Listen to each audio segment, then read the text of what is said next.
Bonjour à tous et bienvenue dans une nouvelle édition de votre JT. Cette semaine, nous faisons le point sur la situation hydraulique avec Éric Porcher. Bon reportage!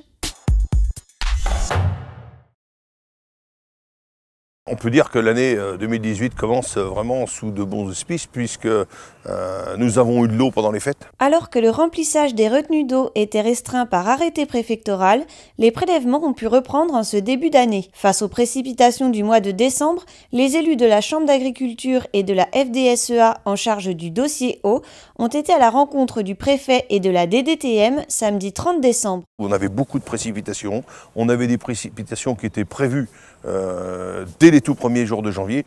Donc nous, le but du jeu, c'est aussi d'optimiser tous ces remplissages. Je salue à cet instant l'effort de l'administration qui, après consultation de tous les membres du comité de gestion de l'eau, a jugé utile d'abroger l'arrêté préfectoral. Et c'est ce que monsieur le préfet a fait dès le 4 janvier, ce qui permet à l'ensemble des agriculteurs, tout en respectant les niveaux, de pouvoir au remplissage des ouvrages. Il faut plutôt rester attentif. On a par exemple dans le sud des niveaux très au sud, par exemple sur les Autises, on a des niveaux qui sont très élevés, qui permettront sans doute sans aucun problème le remplissage de l'ensemble des ouvrages. Toute la partie retenue collinaire, les rivières ont recommencé à couler. Mais sur certains secteurs, on s'aperçoit que les remplissages vont avoir du mal à se faire en totalité. Donc il est important que la pluviométrie, et c'est ce qu'on nous annonce, donc on est un petit peu optimiste, il faut que la pluviométrie reste assez soutenue pour qu'on puisse réaliser la totalité de ces remplissages.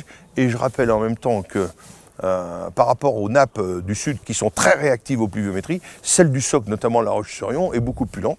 Donc on a amorcé la remontée, mais on était tellement bas, suite à la sécheresse de l'année dernière, on était tellement bas qu'il nous faut encore des pluies relativement soutenues pour arriver à remonter ce niveau de nappe. Pour rappel, le remplissage est autorisé jusqu'au 31 mars.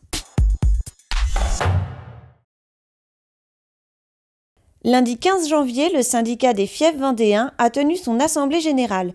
Les modifications du cahier des charges, portant notamment sur plus de souplesse dans les assemblages ou encore la suppression du banc des vendanges, ont été au cœur des échanges. Selon Franz Mercier, président du syndicat, ce nouveau cahier des charges devrait être applicable pour la prochaine récolte. Pour permettre aux agriculteurs de recycler leurs déchets sans payer le surcoût des organismes collecteurs, l'association Nature et Vie Vendée organise une collecte des déchets plastiques jeudi 8 février à Bournezeau. Les agriculteurs du SEA sont invités à déposer leurs déchets qui seront traités par Adivalor, qui reversera un retour sur valorisation à l'association en fonction des quantités collectées. À terme, l'objectif est de multiplier les points de collecte et de l'élargir à d'autres types de déchets.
Votre JT se termine, merci à tous de nous avoir suivis, on se donne rendez-vous vendredi prochain et d'ici là n'oubliez pas de rester connectés.